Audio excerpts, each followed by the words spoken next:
Dear friends, welcome to InQUEST. In this class, let's discuss about 27 November 2021 daily current affairs.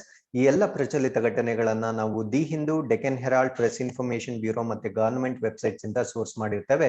So ಅದರ ಜೊತೆ ನಿಮಗೆ InQUEST one liners ಮತ್ತೆ at the end of the presentation InQUEST challenge ಕೂಡ ಕೊಟ್ಟಿರ್ತೇವೆ. So ಈ ಪ್ರಶ್ನೆಗಳನ್ನ ಯಾರು ಸರಿಯಾದ ಉತ್ತರ ಕೊಡ್ತಾರೋ so we gone to acknowledge their names in the next presentation.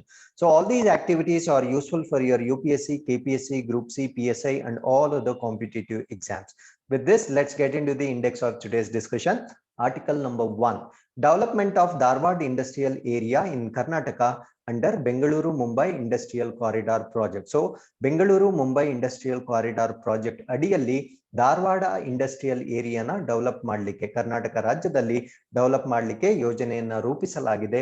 So ಈ ಒಂದು ಆರ್ಟಿಕಲ್ ಅಲ್ಲಿ ಧಾರವಾಡವನ್ನ ಏಕೆ ಆಯ್ಕೆ ಮಾಡ್ಕೊಂಡಿದ್ದಾರೆ ಮತ್ತೆ ಇಂಡಸ್ಟ್ರಿಯಲ್ ಕಾರಿಡಾರ್ ಅಂದ್ರೆ ಏನು, ಅದರ ಆಬ್ಜೆಕ್ಟಿವ್ಸ್ ಏನು ಅನ್ನೋದನ್ನ ಡಿಸ್ಕಸ್ ಮಾಡೋಣ.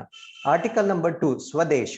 It is the world's first multimodal brain imaging data analytics. So ಇದು ಪ್ರಪಂಚದಲ್ಲಿಯೇ ಮೊಟ್ಟ ಮೊದಲ ಬ್ರೈನ್ ಇಮೇಜಿಂಗ್ ಡೇಟಾ ಮತ್ತು ಅನಾಲಿಟಿಕ್ಸ್ ಆಗಿರುತ್ತೆ. ಸೊ ಇದನ್ನ ಏನಕ್ಕೆ ಮಾಡ್ತಾ ಇದ್ದಾರೆ ಅಂದ್ರೆ to better diagnose any diseases related to brain, ಅಂದ್ರೆ ಮೆದುಳಿಗೆ ಸಂಬಂಧಪಟ್ಟ ಕಾಯಿಲೆಗಳನ್ನ ಸರಿಯಾಗಿ ಡಯಾಗ್ನೋಸ್ ಮಾಡ್ಲಿಕ್ಕೆ ಈ ಒಂದು ಸ್ವದೇಶ್ ಅನ್ನೋದನ್ನ ಭಾರತದಲ್ಲಿ ಪ್ರಪಂಚದಲ್ಲೇ ಮೊಟ್ಟ ಮೊದಲ ಒಂದು ಕಾರ್ಯಕ್ರಮವನ್ನ ರೂಪಿಸಿದ್ದಾರೆ. ಸೊ ಇದರ ಬಗ್ಗೆ ಹೆಚ್ಚಿನ ಮಾಹಿತಿಯನ್ನ ತಿಳ್ಕೊಳ್ಳೋಣ.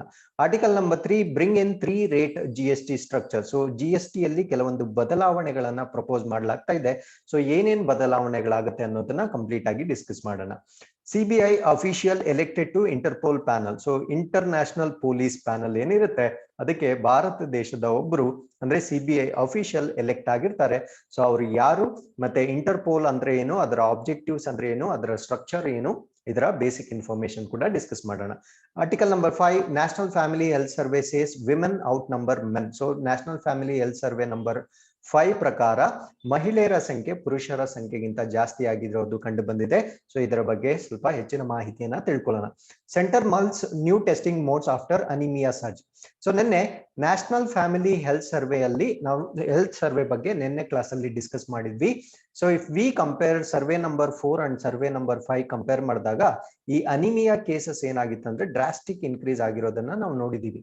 ಈ ಡ್ರಾಸ್ಟಿಕ್ ಇನ್ಕ್ರೀಸ್ ಆಗಿರೋದನ್ನ ನೋಡಿ ಸೆಂಟ್ರಲ್ ಗವರ್ಮೆಂಟ್ ಅಂದ್ರೆ ಕೇಂದ್ರ ಸರ್ಕಾರ ಆ ಟೆಸ್ಟಿಂಗ್ ಮೆಥಡ್ ಏನಿದೆಯಲ್ವಾ ಸೊ ಅದನ್ನ ಬದಲಾಯಿಸಬೇಕು ಅಂತ ಒಂದು ಪ್ರಪೋಸಲ್ ಮಾಡ್ತಾ ಇದೆ. ಸೊ ಅದ್ರ ಬಗ್ಗೆ ನಾವು ಡಿಸ್ಕಸ್ ಮಾಡೋಣ.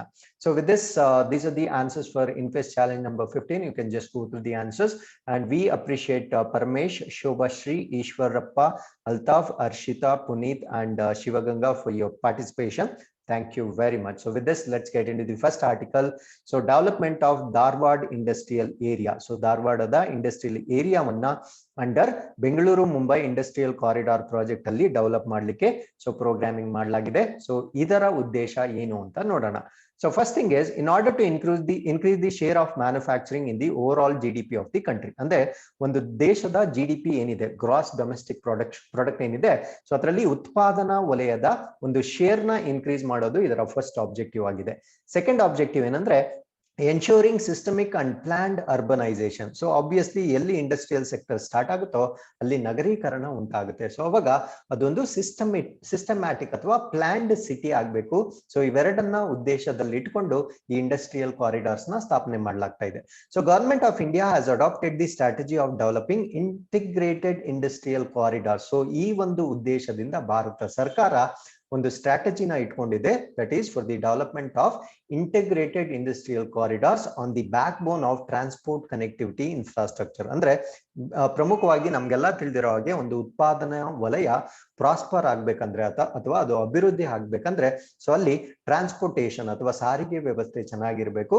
So this will be ensured along with in partnership with the state government. So ರಾಜ್ಯ ಸರ್ಕಾರಗಳ ಸಹಯೋಗದೊಂದಿಗೆ ಈ ಇಂಡಸ್ಟ್ರಿಯಲ್ ಕಾರಿಡಾರ್ಸ್ ನ ಡೆವಲಪ್ ಮಾಡೋದು ಕೇಂದ್ರ ಸರ್ಕಾರದ ಒಂದು ಉದ್ದೇಶವಾಗಿರುತ್ತೆ. So let's know more about industrial corridors. Now what are industrial corridors? Under industrial corridor program the objective is to create greenfield smart industrial cities. So ಇದರಲ್ಲಿ ಒಂದು ಪ್ರಮುಖ ಉದ್ದೇಶ ಏನಂದ್ರೆ greenfield smart industrial cities ಅಂತ ಹೇಳ್ತೀವಿ. ನಾವು what you mean by greenfield? Greenfield ಅಂದ್ರೆ that is actually underdeveloped area ಇರುತ್ತೆ. So that is underdeveloped area ಇರುತ್ತೆ ಅಥವಾ we can simply say zero developed area ಇರುತ್ತೆ. So ಅದನ್ನ ನಾವು ಕಮರ್ಷಿಯಲ್ ಏರಿಯಾಸ್ ಆಗಿ ಕನ್ವರ್ಟ್ ಮಾಡ್ತೀವಿ. ಅರ್ಥ ಆಯ್ತಲ್ವಾ? ಸೊ ಇದನ್ನ ನಾವು green field smart industrial cities ಅಂತ ಕರಿತೀವಿ. ಸೊ ಇದಕ್ಕೆ ಧಾರವಾಡ ಇಂಡಸ್ಟ್ರಿಯಲ್ ಏರಿಯಾನ ಚೂಸ್ ಮಾಡಲಾಗಿದೆ with sustainable plug and play ICT enabled utilities to facilitate the manufacturing investments into the country. So ಇದರಲ್ಲಿ ಸಸ್ಟೈನಬಲ್ ಅಂದ್ರೆ ಸುಸ್ಥಿರ, plug and play ICT enabled utilities ಅಂತ ಹೇಳ್ತೀವಿ.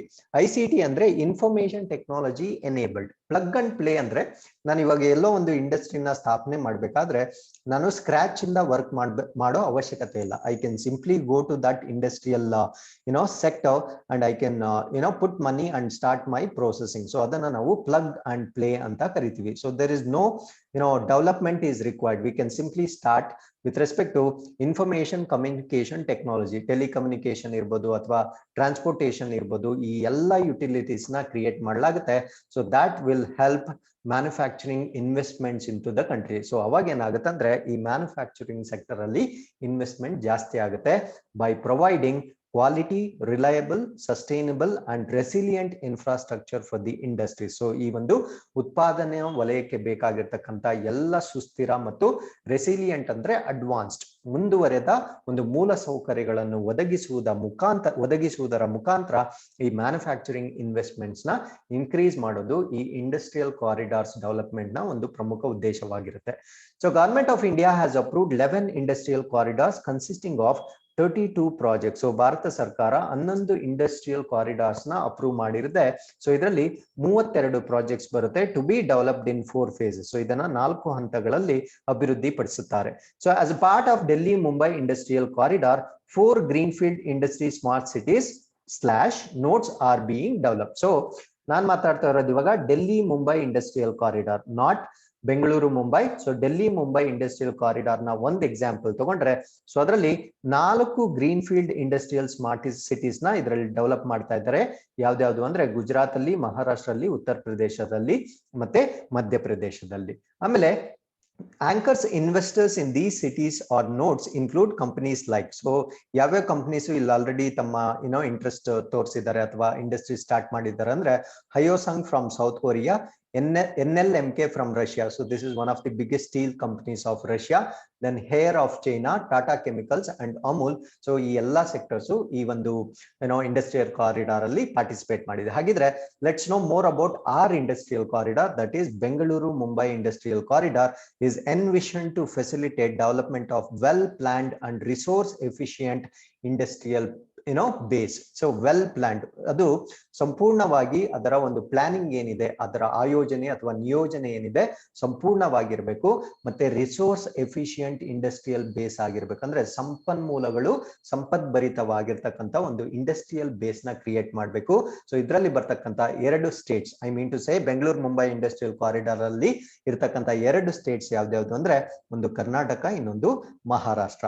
So perspective plan for the overall corridor has been prepared and Dharwad and Satara have been identified as the priority node. So ಈ ಒಂದು industrial corridor ಅಲ್ಲಿ ಕರ್ನಾಟಕದಿಂದ ಧಾರವಾಡವನ್ನ ಮತ್ತೆ ಮಹಾರಾಷ್ಟ್ರದಿಂದ ಸತಾರವನ್ನ 2 places ನ priority ಅಂದ್ರೆ ಪ್ರಮುಖ ಸ್ಥಳಗಳಾಗಿ ಆಯ್ಕೆ ಮಾಡಿಕೊಳ್ಳಲಾಗಿದೆ.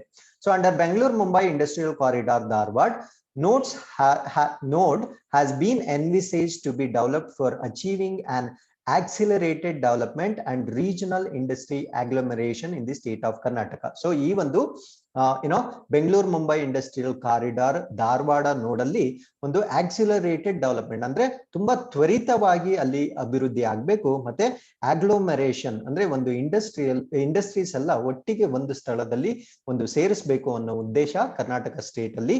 ಸೊ ಈ ಒಂದು ಬೆಂಗಳೂರು ಮುಂಬೈ ಇಂಡಸ್ಟ್ರಿಯಲ್ ಕಾರಿಡಾರ್ ನ ಉದ್ದೇಶವಾಗಿರುತ್ತೆ. The project spread across an area over 6,000 acres. So ಈ ಪ್ರಾಜೆಕ್ಟ್ ಗೆ 6,000 ಎಕರೆ ಏರಿಯಾದಲ್ಲಿ ಇದು ಸ್ಪ್ರೆಡ್ ಆಗುತ್ತೆ and is close proximity to Hubballi Dharwad twin city. So ಈ ಧಾರವಾಡ ಬಂದು ಹುಬ್ಬಳ್ಳಿ ಧಾರವಾಡ ಈ ಪ್ರಾಜೆಕ್ಟ್ ಏರಿಯಾ ಏನಿದೆ, ಸೊ ಹುಬ್ಬಳ್ಳಿ ಧಾರವಾಡ ಟ್ವಿನ್ ಸಿಟಿಗೆ ತುಂಬಾ ಹತ್ತಿರದಲ್ಲಿ ಇರುತ್ತೆ. And this is second largest municipal corporation in Karnataka state. So Karnataka state ಅಲ್ಲೇ ಇದು 2ನೇ ಅತಿ ದೊಡ್ಡ ಮುನ್ಸಿಪಲ್ ಕಾರ್ಪೊರೇಷನ್ ಆಗಿರುತ್ತೆ. ಸೊ ಮೊದಲನೇದು Bengaluru. So which is poised to be flag bearer for the next industrial revolution in Karnataka. So ಅಂದ್ರೆ ಕರ್ನಾಟಕದಲ್ಲಿ ಮುಂದೆ ನಡೆಯಬಹುದಾದಂತಹ ಒಂದು ಕೈಗಾರಿಕಾ ಕ್ರಾಂತಿಗೆ ಸೊ ಈ ಒಂದು ಇಂಡಸ್ಟ್ರಿಯಲ್ ಕಾರಿಡಾರ್ ಮುನ್ನುಡಿಯನ್ನು ಬರೆಯಲಿದೆ. So the site is well connected by road. So as I told you, transportation is very important for improvement or development of any sector. So ee vandu Dharwad very well connected with National Highway 48 ಮತ್ತೆ 68 ಇಂದ ಇದು connected ಇರುತ್ತೆ.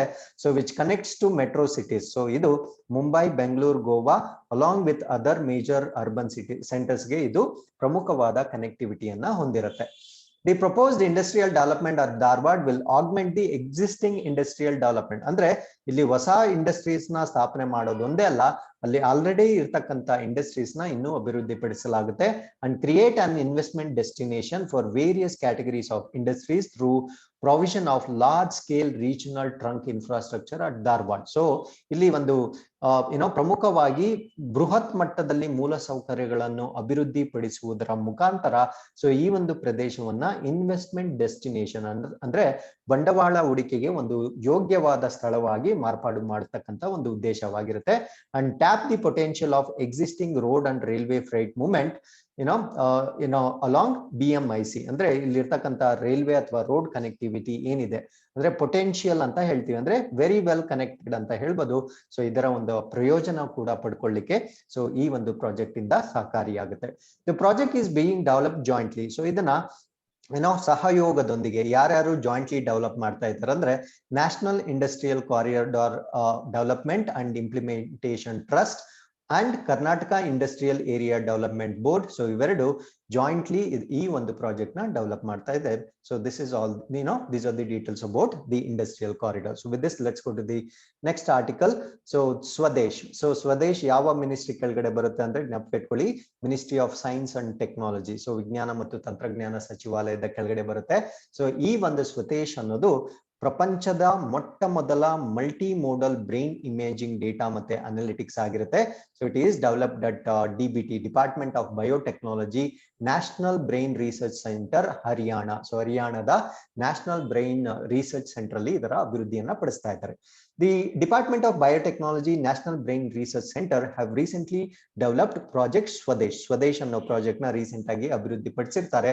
So what is Swadesh? It is a unique brain initiative focusing on certified neuroimaging, neurochemical, neuropsychological data and analytics that are made accessible to researchers for managing brain disorders. ಅಂದ್ರೆ brain ಗೆ ಅಂದ್ರೆ ಮೆದುಳಿಗೆ ಸಂಬಂಧಪಟ್ಟ ಕಾಯಿಲೆಗಳ ಬಗ್ಗೆ ಹೆಚ್ಚು research ಮಾಡ್ಲಿಕ್ಕೆ ಆ ಒಂದು ನ್ಯೂರೋ ಇಮೇಜಿಂಗ್ ಅಂತ ಏನ್ ಕರಿತೀವಿ. ಸೊ ಇವೆಲ್ಲ ನರ ಸಂಬಂಧಿ ಒಂದು ಟರ್ಮಿನಾಲಜಿ ಆಗಿರುತ್ತೆ ಅಥವಾ ಬ್ರೈನ್ ರಿಲೇಟೆಡ್ ಟರ್ಮಿನಾಲಜಿ ಆಗಿರುತ್ತೆ.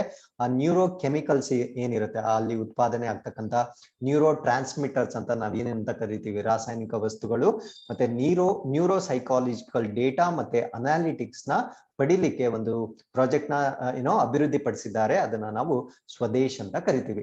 Swadesh is the first large scale multimodal neuroimaging database designed specifically for Indian population with big data architecture and analytics for various disease categories under one platform. ಅಂದ್ರೆ ಒಂದೇ ಒಂದು platform ಅಡಿಯಲ್ಲಿ ಬ್ರೈನ್ಗೆ ಸಂಬಂಧಪಟ್ಟ ಎಲ್ಲ ಕಾಯಿಲೆಗಳ ಬಗ್ಗೆ research ಮಾಡ್ಲಿಕ್ಕೆ ಇದೊಂದು large scale multimodal neuroimaging database ಆಗಿರುತ್ತೆ. So this is specifically design for Indian population. So ಇದನ್ನ ಭಾರತದ ಜನಸಂಖ್ಯೆ ಅಥವಾ ಭಾರತದ ಒಂದು ಪಾಪ್ಯುಲೇಷನ್ ಇದೆ, ಸೊ ಅದಕ್ಕೆ ಸೂಕ್ತವಾಗಿ ಇದನ್ನ ಅಭಿವೃದ್ಧಿ ಪಡಿಸಲಾಗಿದೆ. Swadesh proposes a big data architecture that manages and analyses 6 modules. So ಇದರಲ್ಲಿ 6 ಮಾಡ್ಯೂಲ್ಸ್ ನ ಅನಲೈಸ್ ಮಾಡಲಾಗುತ್ತೆ. ಯಾವ್ದಾವ್ದು ಅಂದ್ರೆ ನ್ಯೂರೋ ಡಿಜೆನರೇಟಿವ್, ಸೊ ಅದನ್ನ Alzheimer's disease, mild cognitive impairment ಅಥವಾ ಪಾರ್ಕಿನ್ಸನ್ಸ್ ಡಿಸೀಸ್ ಅಂತ ಕೂಡ ಕರಿತೀವಿ. ಸೊ ಇದು ಮೈಲ್ಡ್ ನ್ಯೂರೋ ಡಿಜೆನರೇಟಿವ್ ಅಂದ್ರೆ ನರ ಸಂಬಂಧದಲ್ಲಿ ನರಗಳಲ್ಲಿ ಸ್ವಲ್ಪ ಡಿಜೆನರೇಷನ್ ಆದ್ರೆ ಈ ಕಾಯಿಲೆಗಳು ಉಂಟಾಗುತ್ತೆ. ನ್ಯೂರೋ ಸೈಕಿಯಾಟ್ರಿ, ಫಾರ್ ಎಕ್ಸಾಂಪಲ್ ಸೈಜೋಫ್ರೀನಿಯಾ ಮತ್ತೆ ಬೈಪೋಲಾರ್ ಡಿಸಾರ್ಡರ್ ಅಂದ್ರೆ ಸ್ಪ್ಲಿಟ್ ಪರ್ಸನಾಲಿಟಿ ಅಂತ ಹೇಳ್ತೀವಲ್ವಾ, ಸೊ ಒಬ್ಬರೇ ಇಬ್ಬರ ತರ ಆಕ್ಟ್ ಮಾಡ್ತಾ ಇರ್ತಾರೆ, ಸೊ ಅದನ್ನ ನಾವು ಬೈಪೋಲಾರ್ ಡಿಸಾರ್ಡರ್ ಅಂತ ಕರಿತೀವಿ. ನ್ಯೂರೋ ಡೆವಲಪ್ಮೆಂಟಲ್, ಸೊ ಆಟಿಸಮ್ ಮತ್ತೆ ಎಪಿಲೆಪ್ಸಿ ಅಂದ್ರೆ ಮಸಲ್ ಕ್ರಾಂಪ್ ಆಗುತ್ತೆ ಅಥವಾ ಟ್ರೆಮರ್ಸ್ ಆಗುತ್ತೆ, ಅದನ್ನ ನಾವು ಎಪಿಲೆಪ್ಸಿ ಅಂತ ಕರಿತೀವಿ. ಅದಾದ್ಮೇಲೆ COVID-19 ರಿಲೇಟೆಡ್ ಡಿಸಾರ್ಡರ್ಸ್ ಇರ್ಬೋದು, other disorders and health subjects ಈ ಒಂದು ಸ್ವದೇಶ್ ಪ್ರಾಜೆಕ್ಟ್ ಅಲ್ಲಿ ಬರ್ತಕ್ಕಂತ ಕೀ ಏರಿಯಾಸ್ ಆಗಿರುತ್ತೆ. ಸೊ ಇದರಲ್ಲಿ ಅನಾಲಿಸಿಸ್ ಮಾಡಲಾಗುತ್ತೆ. So what is Swadesh technically? Swadesh is supported by Java based workflow environment and Python. So these are the technical details. So Java based workflow environment ಮತ್ತೆ Python ನ ಇದರಲ್ಲಿ ಅಳವಡಿಸಲಾಗಿರುತ್ತದೆ. Backed by a dedicated storage system. So ಅದಕ್ಕೆ ಒಂದು dedicated storage system ಇರುತ್ತೆ. ಎಲ್ಲಾ data ಕೂಡ ಒಂದ್ ಕಡೆ ಸ್ಟೋರ್ ಆಗಬೇಕಾಗಿರುತ್ತೆ. It provides quality control. So QC ಕೂಡ ಪ್ರೊವೈಡ್ ಮಾಡುತ್ತೆ. Data analysis report. ಸೊ ಏನ್ ಡೇಟಾ ರೆಕಾರ್ಡ್ ಆಗಿರುತ್ತೆ ಅದರ ಅನಾಲಿಸಿಸ್ ರಿಪೋರ್ಟ್ ಬರುತ್ತೆ. ಮತ್ತೆ ಡೇಟಾ ಬ್ಯಾಕಪ್ಸ್ ನಾವು ಯಾವಾಗ ಬೇಕಾದ್ರೂ ಆ ಡೇಟಾನ ಯೂಸ್ ಮಾಡಿ ರಿಸರ್ಚ್ ಮಾಡಬಹುದು.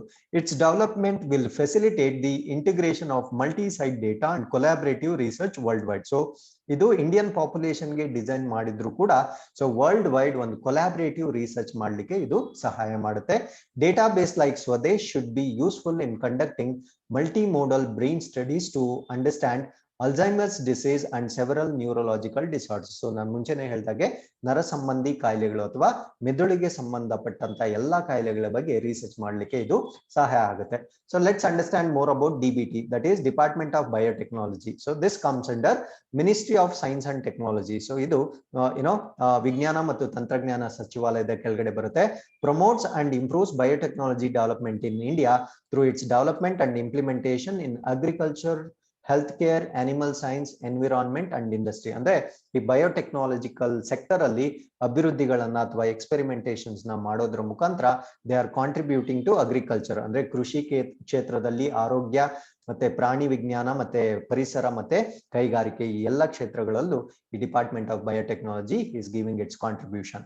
So let's know more about national brain research centre.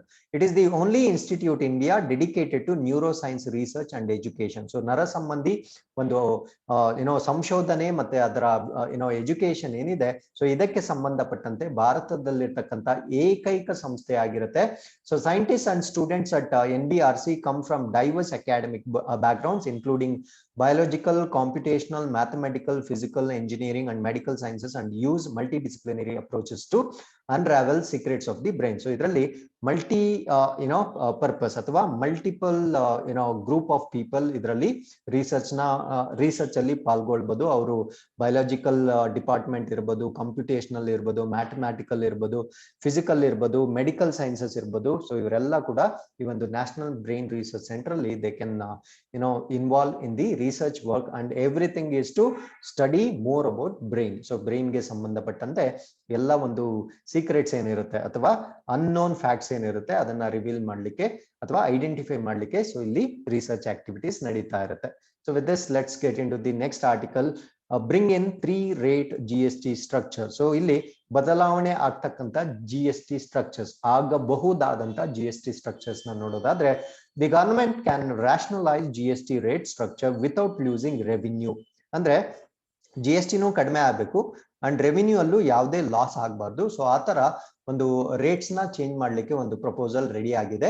So 4 major rates, so 5%, 12%, 18%, 28%. So ಇದು ಇವಾಗ existence with 3-rate framework. So ಈ 4 ಇರೋದನ್ನ 3 rates ಮಾಡ್ತಾರೆ. So 8%, 50%, 15%, 30% as per national institute of public finance and policy study. So national institute of public finance ಮತ್ತು policy ಈ ಒಂದು ಅಧ್ಯಯನದ ಪ್ರಕಾರ ಈ 4 ಸ್ಲ್ಯಾಬ್ ಏನಿತ್ತು ಈ 4 ಸ್ಲ್ಯಾಬ್ಸ್ ನ ಕನ್ಸಾಲಿಡೇಟ್ ಮಾಡಿ 3 ಸ್ಲ್ಯಾಬ್ಸ್ ಆಗಿ ಕನ್ವರ್ಟ್ ಮಾಡ್ತಕ್ಕಂತ ಒಂದು ಪ್ರಪೋಸಲ್ ಇದೆ. The finding of NIPFB, an autonomous think tank backed by the finance ministry, assumes significance as the GST council has tasked a group of ministers headed by the Karnataka CM Basuraj S. Bommai to propose a rationalization of the tax rates. So ಇವಾಗ ಏನು ತೆರಿಗೆ ದರ ಏನಿದೆ 5, 12, 18, 28.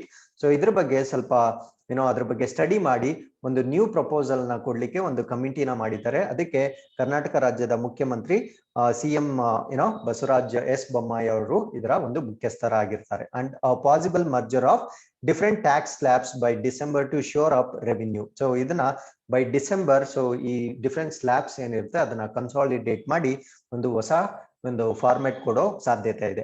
Currently the GST regime levies 8 different rates, so including 0 for essential goods. So essential ಗೂಡ್ಸ್ಗೆ ಯಾವುದೇ ಒಂದು GST ಇರೋದಿಲ್ಲ. ಸದ್ಯಕ್ಕೆ 8 ಡಿಫರೆಂಟ್ ಸ್ಲ್ಯಾಬ್ಸ್ ಇರುತ್ತೆ. And special rates of 0.25% on diamonds ಇರ್ಬೋದು, precious stones and 3% on gems and jewellery. So ಈ 8 total slabs ಇರುತ್ತೆ, starting from 0 to 28% ಇರುತ್ತೆ. So what is the change? So current GST rate 5% ಇರೋದು change ಆದ್ರೆ 8% ಆಗುತ್ತೆ. So 12% ಮತ್ತೆ 18% ಇರೋದನ್ನ ಎರಡನ್ನು ಮರ್ಜ್ ಮಾಡಿ 15% ಮಾಡ್ತಾರೆ. ಸೊ 28% ಇರೋದು 30% ಆಗುತ್ತೆ. ಸೊ ಟೋಟಲ್ ರೇಟ್ಸ್ 8 ಇರೋದು ಏನಾಗುತ್ತೆ 7 ಆಗಿ ಚೇಂಜ್ ಆಗುತ್ತೆ. ಸೊ ಇಲ್ಲೇ ಗೊತ್ತಾಗುತ್ತೆ ನಮ್ಗೆ ರೆವಿನ್ಯೂ ಕೂಡ ಲಾಸ್ ಆಗಲ್ಲ, ಯಾಕಂದ್ರೆ ಇಲ್ಲಿ ಇನ್ಕ್ರೀಸ್ ಆಗಿದೆ ನೋಡಿ, 5 ಇರೋದು 8 ಆಗಿದೆ.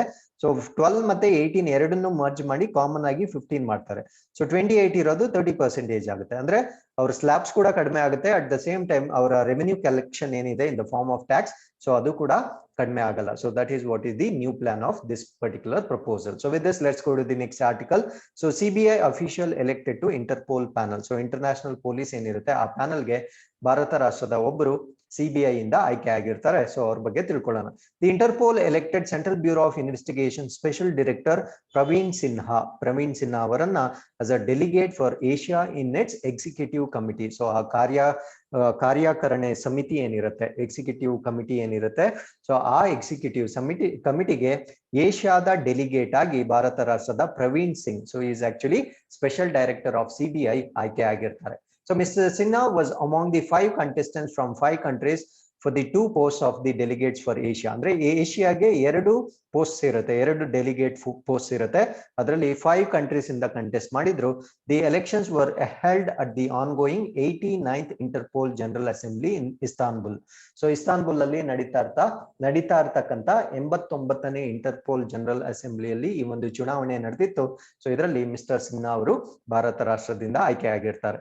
The executive committee has 13 members. So ಈ ಎಕ್ಸಿಕ್ಯೂಟಿವ್ ಕಮಿಟಿಯಲ್ಲಿ, ಸೊ ನಾನು ಹೇಳಿದ್ನಲ್ವಾ ಎಕ್ಸಿಕ್ಯೂಟಿವ್ ಕಮಿಟಿ, ಈ ಕಮಿಟಿಯಲ್ಲಿ 13 ಜನ ಸದಸ್ಯರಿರ್ತಾರೆ ಫ್ರಮ್ ಡಿಫರೆಂಟ್ ಕಂಟ್ರೀಸ್. ಸೊ ಬೇರೆ ಬೇರೆ ರಾಷ್ಟ್ರಗಳಿಂದ 13 ಜನ ಮೆಂಬರ್ಸ್ ಇರ್ತಾರೆ.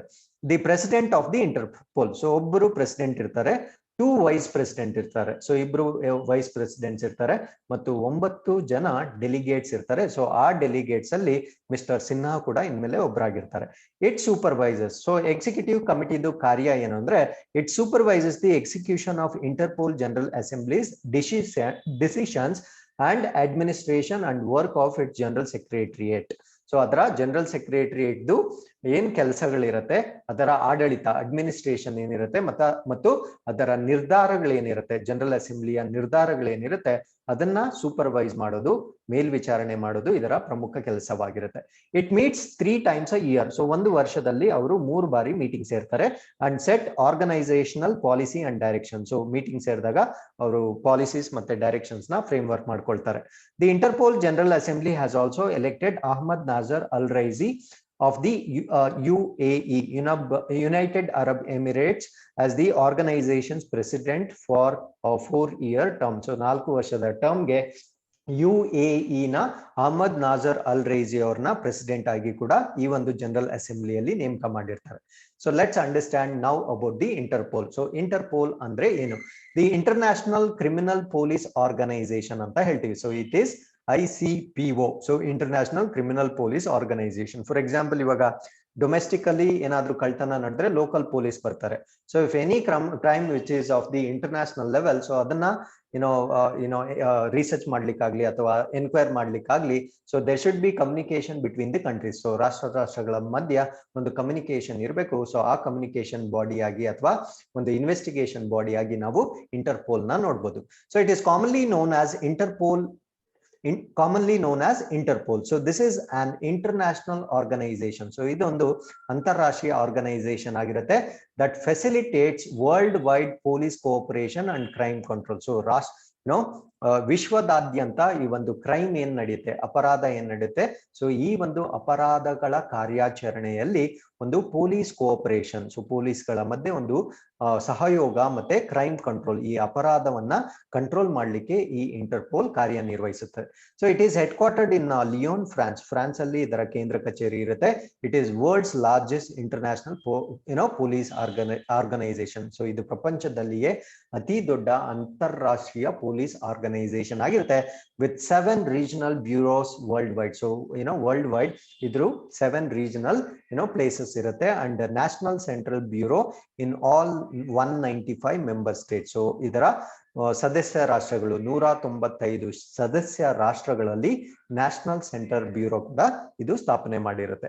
So Interpol was conceived during the first international criminal police congress in 1914. ಸೊ 1914ರಲ್ಲಿ ನಡೆದ ಮೊಟ್ಟ ಮೊದಲ ಇಂಟರ್ನ್ಯಾಷನಲ್ ಕ್ರಿಮಿನಲ್ ಪೊಲೀಸ್ ಕಾಂಗ್ರೆಸ್ ನಲ್ಲಿ ಈ ಇಂಟರ್ಪೋಲ್ ನ ಸ್ಥಾಪನೆ ಮಾಡ್ಬೇಕಂತ ಒಂದು ಐಡಿಯಾ ಕನ್ಸೀವ್ ಆಗಿರುತ್ತೆ, which brought officials from 24 countries to discuss cooperation in law enforcement. So ಈ ಕಾನೂನಿನ ಎನ್ಫೋರ್ಸ್ಮೆಂಟ್ ಏನಿದೆ, ಸೊ ಇದ್ರ ಬಗ್ಗೆ ಚರ್ಚೆ ಮಾಡಲು ಆ ಒಂದು ಕಾಂಗ್ರೆಸ್ ಅಲ್ಲಿ 1914ರಲ್ಲಿ ನಡೆದ ಒಂದು ಸಭೆಯಲ್ಲಿ 24 ರಾಷ್ಟ್ರಗಳಿಂದ ಪ್ರತಿನಿಧಿಗಳು ಪಾಲ್ಗೊಂಡಿರ್ತಾರೆ. So it was founded in September 1923. So ಅದಾದ್ಮೇಲೆ 1923ರಲ್ಲಿ ಇದನ್ನ ಸ್ಥಾಪನೆ ಮಾಡಲಾಗುತ್ತೆ as the international criminal police commission. So ಅದನ್ನ ಇಂಟರ್ನ್ಯಾಷನಲ್ ಕ್ರಿಮಿನಲ್ ಪೊಲೀಸ್ ಕಮಿಷನ್ ಅಂತ ಟೈಟಲ್ ಮಾಡಿರ್ತಾರೆ, adopting many of its current duties throughout the 1930. So 1930ರವರೆಗೂ ಅಂದ್ರೆ 23ರಲ್ಲಿ ಸ್ಥಾಪನೆ ಆದ್ರೂ ಅದರ ಫಂಕ್ಷನ್ಸ್ ಏನಿರುತ್ತೆ ಅಥವಾ ಆಬ್ಜೆಕ್ಟಿವ್ಸ್ ಏನಿರುತ್ತೆ, ಸೊ ಅದು 1 by 1 1930 ವರೆಗೂ ಆಡ್ ಆಗ್ತಾನೆ ಬರುತ್ತೆ.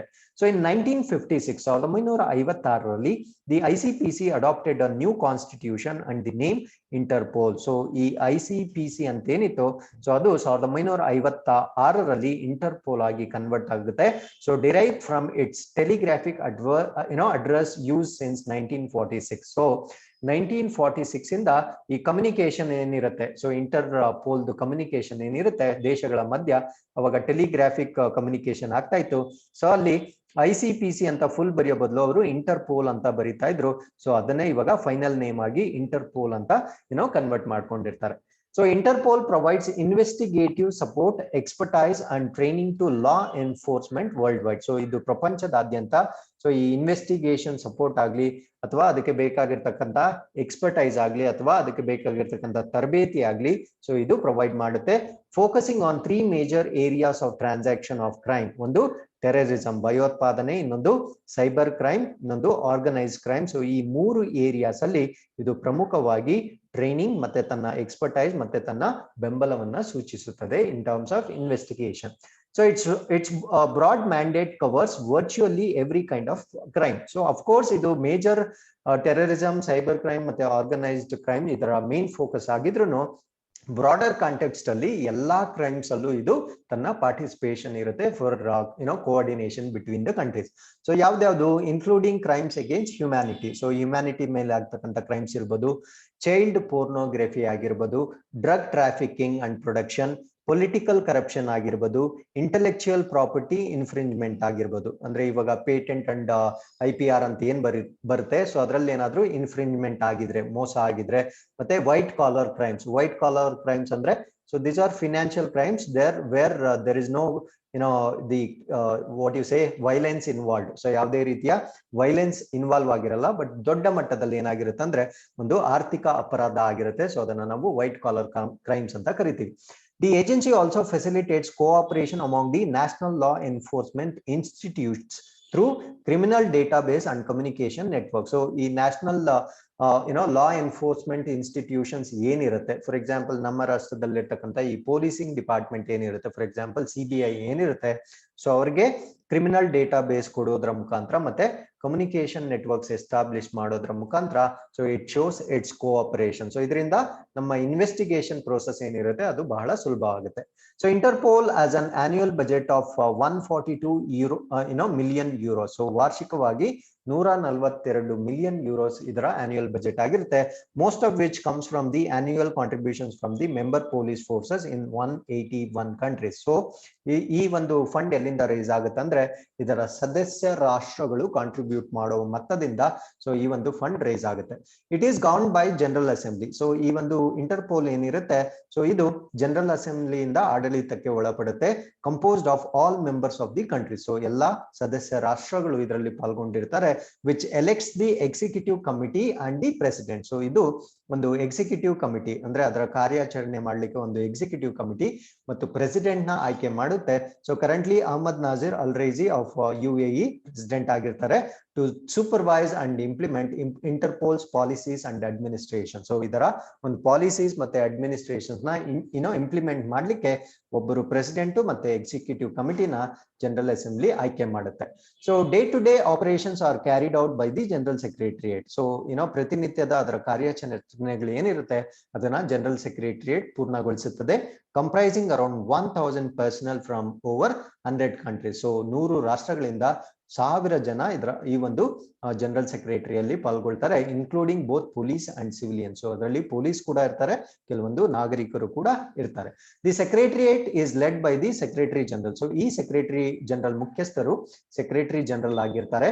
Currently Jurgen Stock, the former deputy head of German federal criminal police office ಇದರ ಸೆಕ್ರೆಟರಿ ಜನರಲ್ ಆಗಿರ್ತಾರೆ. So pursuant to its charter, Interpol seeks to remain politically neutral. So ಇದು ರಾಜಕೀಯವಾಗಿ ತಟಸ್ಥವಾಗಿರುತ್ತೆ. ಯಾಕಂದ್ರೆ ಇದರ ಮೇನ್ ಕೆಲಸ ಏನಂದ್ರೆ ಕ್ರೈಮ್ ಇನ್ವೆಸ್ಟಿಗೇಷನ್. ಅದರಿಂದ it has nothing to do with political intervention in fulfilling its mandate. So ಅದರ ಒಂದು ಪ್ರಮುಖ ಗುರಿಗಳೇನಿವೆ ಅದನ್ನ ಫುಲ್ಫಿಲ್ ಮಾಡ್ಲಿಕ್ಕೆ ಅವು ಪೊಲಿಟಿಕಲಿ ನ್ಯೂಟ್ರಲ್ ಆಗಿರುತ್ತೆ. And is thus barred from intervention or activities that are political, military, religious or racial in nature from involving itself in disputes over such matters. So ಯಾವುದೇ political matters ಇರ್ಬೋದು, military issues ಇರ್ಬೋದು, ಅಥವಾ ಧರ್ಮಕ್ಕೆ ಸಂಬಂಧಪಟ್ಟ issues ಇರ್ಬೋದು, ಅಥವಾ racial in nature. So ಇದರಿಂದ ಅದು ಹೊರಗುಳಿದಿರುತ್ತೆ. ಸೊ ಇದನ್ನ ಬಿಟ್ಟು ಬೇರೆ ಯಾವ್ದಾದ್ರು ಕ್ರೈಮ್ಸ್ ಇದ್ರೂ ಇದು ಮೇಜರ್ ಆಗಿ ಪಾರ್ಟಿಸಿಪೇಟ್ ಮಾಡುತ್ತೆ.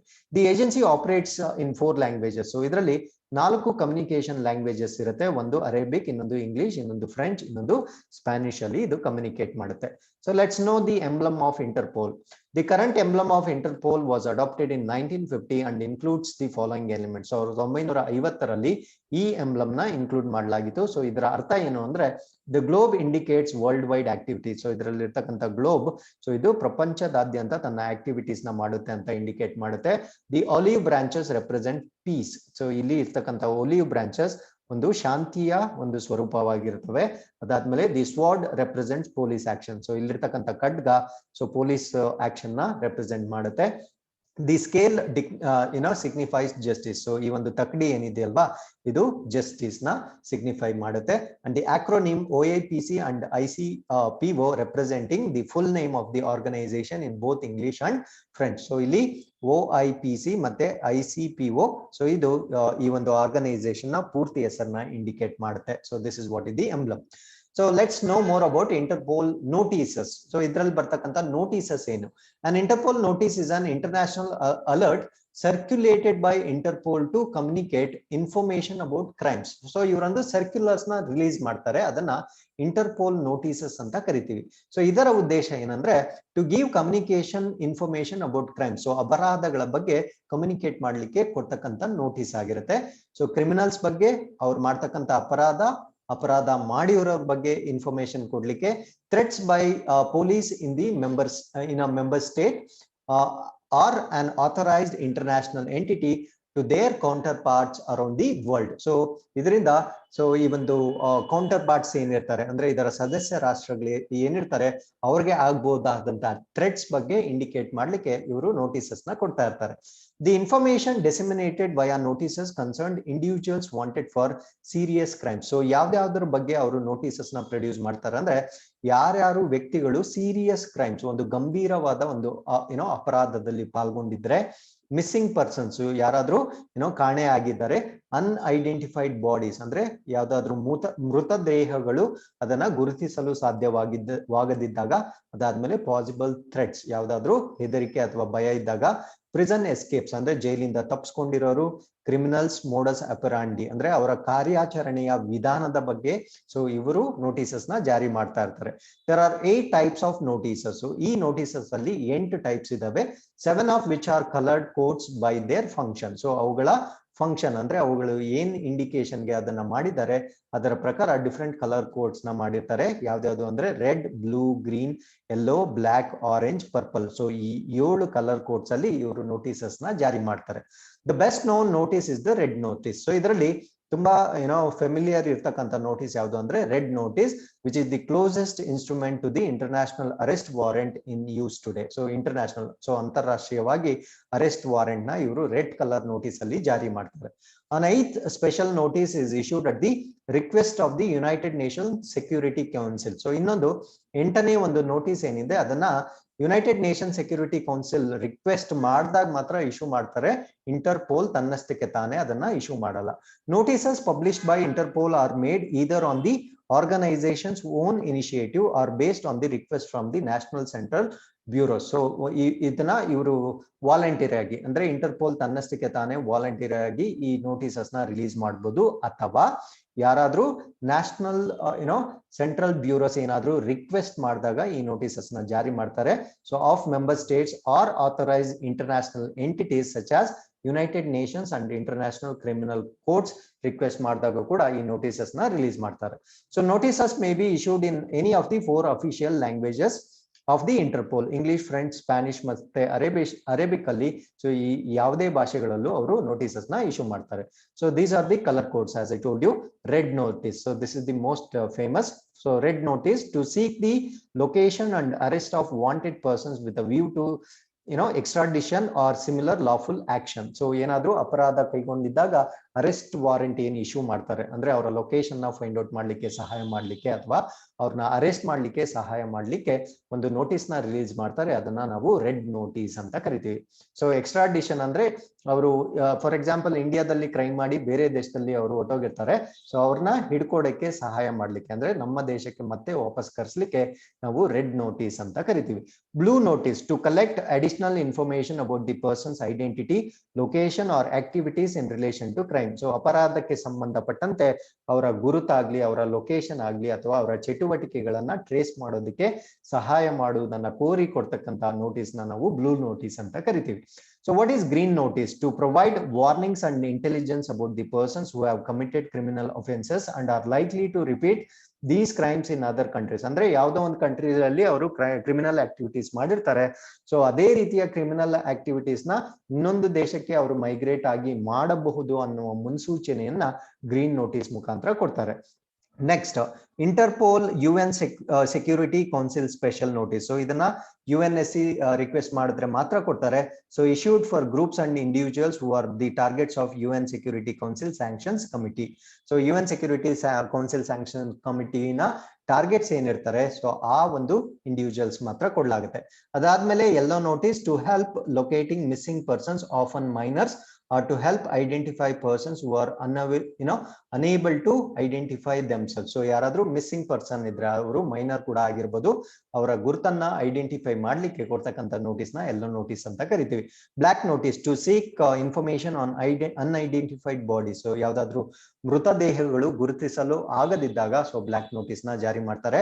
Orange notice to warn of an event, a person or an object or a process representing a serious or imminent threat to the public safety. So ಈ ಒಂದು ಸಾರ್ವಜನಿಕರ ಒಂದು ಸೇಫ್ಟಿಗೆ ಏನಾದ್ರೂ ಥ್ರೆಟ್ ಇರ್ತಕ್ಕಂಥ ವ್ಯಕ್ತಿ ಆಗಿರ್ಬೋದು ಅಥವಾ ಯಾವ್ದಾದ್ರು ಒಂದು ಘಟನೆ ಆಗಿರ್ಬೋದು ಅಥವಾ ಯಾವ್ದಾದ್ರು ಒಂದು ಪ್ರಾಸೆಸ್ ಆಗಿರ್ಬೋದು ಅದ್ರ ಬಗ್ಗೆ ಒಂದು ವಾರ್ನಿಂಗ್ ಕೊಡ್ಲಿಕ್ಕೆ ಆರೆಂಜ್ ನೋಟಿಸ್ ನ ಜಾರಿ ಮಾಡ್ತಾರೆ.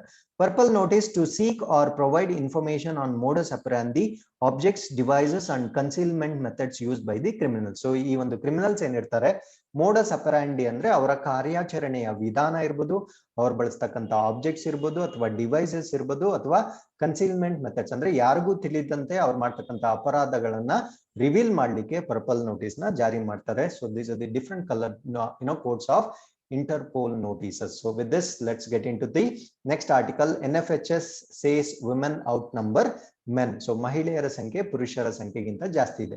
The 5th edition of the National Family Health Survey has confirmed the signs of demographic shift in India. So ಭಾರತದಲ್ಲಿ ಈ ಜನಸಂಖ್ಯೆ ಶಾಸ್ತ್ರ ಅಂತ ಏನ್ ಕರಿತೀವಿ, ಸೊ ಮುಂಚೆ ನಾವು ಹೇಳ್ತಾ ಇದ್ವಿ, ಸೊ ಏನೋ ಈ ಜೆಂಡರ್ ರೇಷಿಯೋ ಏನಿದೆ, ಪುರುಷರ ಸಂಖ್ಯೆ ಮಹಿಳೆಯರ ಸಂಖ್ಯೆಗಿಂತ ಜಾಸ್ತಿ ಇತ್ತು ಅಂತ. ಸೊ ಈ NFHS ಸರ್ವೆ ನಂಬರ್ 5 ಪ್ರಕಾರ ಅದರಲ್ಲಿ ಡಿಫರೆನ್ಸ್ ಕಾಣ್ತಾ ಇದೀವಿ, contrary. For the first time since the NFHS began in 1992. So 1992ರಲ್ಲಿ NFHS ಶುರುವಾದ ನಂತರದಿಂದ ಮೊಟ್ಟ ಮೊದಲ ಬಾರಿಗೆ the proportion of women exceed men. So ಮಹಿಳೆಯರ ಸಂಖ್ಯೆ ಪುರುಷರ ಸಂಖ್ಯೆಗಿಂತ ಮೊಟ್ಟ ಮೊದಲ ಬಾರಿಗೆ ಜಾಸ್ತಿ ಆಗಿರೋದನ್ನ ಕಾಣ್ತಾ ಇದೀವಿ. There were 1020 women for 1000 men. So 1000 ಪುರುಷರಿಗೆ 1020 ಮಹಿಳೆಯರು ಐಡೆಂಟಿಫೈ ಆಗಿದೆ according to its report. In the last edition of the survey in 2015-16 there were 991 women for 1000 men. So 1000 ಪುರುಷರಿಗೆ 991 ಮಹಿಳೆಯರು ಮಾತ್ರ ಇದ್ರು in the previous survey. Only the decadal census is considered to be official marker of the population trends in India as a wider surveillance program. So ಇದನ್ನ NFHS is the short lived survey. So ಇದು ನಮ್ಮ census ಏನಿರುತ್ತೆ ಅದರಷ್ಟು elaborative survey ಆಗಿರೋದಿಲ್ಲ. So but ನಾವೇನ್ ಹೇಳ್ತೀವಿ ಅಂದ್ರೆ ಇಲ್ಲಿ the author says that so ಈ ಡಿಕೇಡಲ್ ಸೆನ್ಸಸ್ ಏನಿದೆ 10 ವರ್ಷಕ್ಕೊಂದ್ಸತಿ ನಾವೇನು ಜನಗಣತಿ ಮಾಡ್ತೀವಲ್ವಾ, that should be taken as the proper trend of population ಅಂತ ಹೇಳ್ತಾರೆ. The NFHS surveys are smaller. So ಈ ಸರ್ವೆ ತುಂಬಾ ಚಿಕ್ಕದಾಗಿರುತ್ತೆ but are conducted at the district level and are pointed to the future. So ಭವಿಷ್ಯದಲ್ಲಿ ಈ ಒಂದು data ಮೇಲೆ ನಾವು ಕೆಲವೊಂದು ನಂಬರ್ಸ್ ನ ಎಕ್ಸ್ಪೆಕ್ಟ್ ಮಾಡ್ಬೋದು ಅಂತ ಹೇಳ್ತಾರೆ. ಹವೆವರ್ ಅದೇನೇ ಇದ್ರು sex ratio at birth for children born in past 5 years only improved from 919 per 1000 males in 2015-16 to 929 per 1000. ಅಂದ್ರೆ ಈ ಮಕ್ಕಳ ಜನನ ಏನಿದೆ, ಹೆಣ್ಣು ಮಕ್ಕಳ ಮತ್ತು ಗಂಡು ಮಕ್ಕಳ ಜನನ ತೆಗೆದುಕೊಂಡ್ರೆ ಸೊ ಲಾಸ್ಟ್ ಸರ್ವೆಯಲ್ಲಿ 919, ಸೊ ಇದು female number and 1000 was the male number. So ಇಲ್ಲೂ ಕೂಡ ಇಂಪ್ರೂವ್ಮೆಂಟ್ ನ ನೋಡಬಹುದು. ಹೆಣ್ಣು ಮಕ್ಕಳ ಜನನ 929 ಆಗಿದೆ, ಅಂದ್ರೆ 10 ಸಂಖ್ಯೆ ಜಾಸ್ತಿ ಆಗಿದೆ for 1000 men.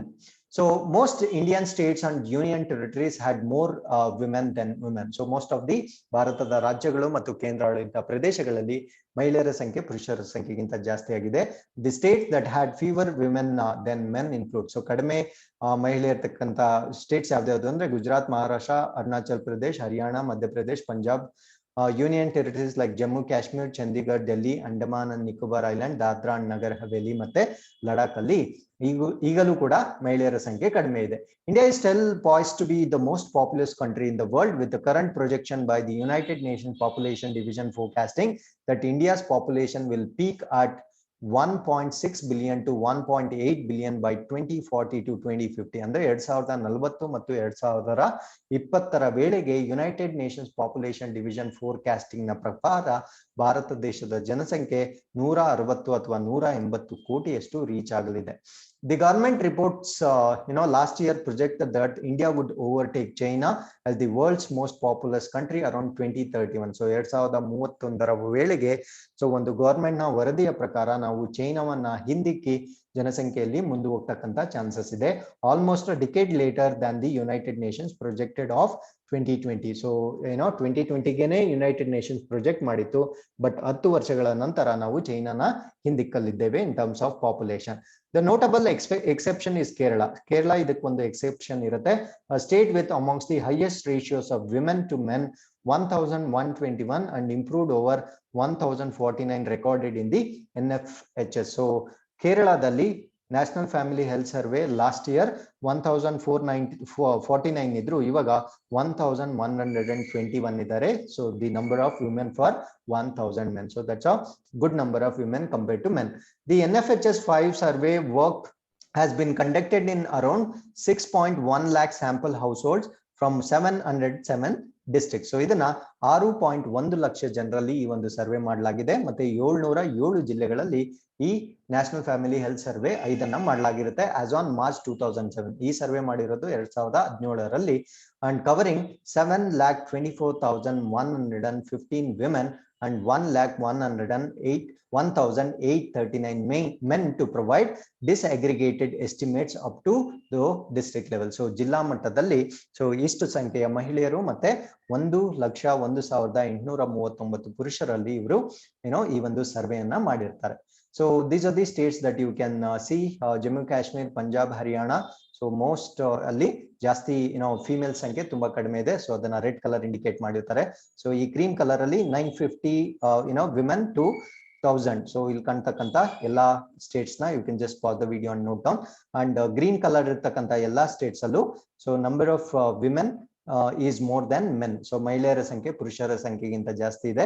So Karnataka is also same. So ಇಲ್ಲೂ ಕೂಡ ಕರ್ನಾಟಕದಲ್ಲಿ ಮಹಿಳೆಯರ ಸಂಖ್ಯೆ ಪುರುಷರ ಸಂಖ್ಯೆಗಿಂತ ಜಾಸ್ತಿ ಇರೋದನ್ನ ನಾವು ನೋಡಬಹುದಾಗಿರುತ್ತೆ. So with this, let's get into the next article. Center mulls new testing modes after anemia surge. So anemia ಸಂಖ್ಯೆ ಜಾಸ್ತಿ ಆಗಿರೋದ್ರಿಂದ ಇದರ ಟೆಸ್ಟಿಂಗ್ ವಿಧಾನವನ್ನ ಬದಲಾಯಿಸಬೇಕು ಅಂತ ಕೇಂದ್ರ ಸರ್ಕಾರ ಸೂಚನೆ ನೀಡ್ತಾ ಇದೆ.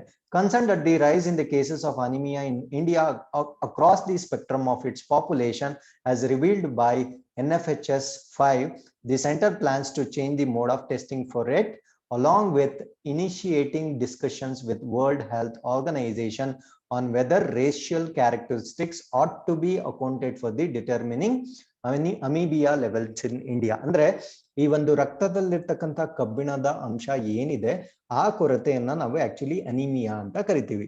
ಸೊ ಈ ಅನಿಮಿಯಾ ಟೆಸ್ಟಿಂಗ್ ಏನಿದೆ ನಾವು ಇವಾಗ across the world same method ಅಲ್ಲೇ ಮಾಡ್ತಾರೆ.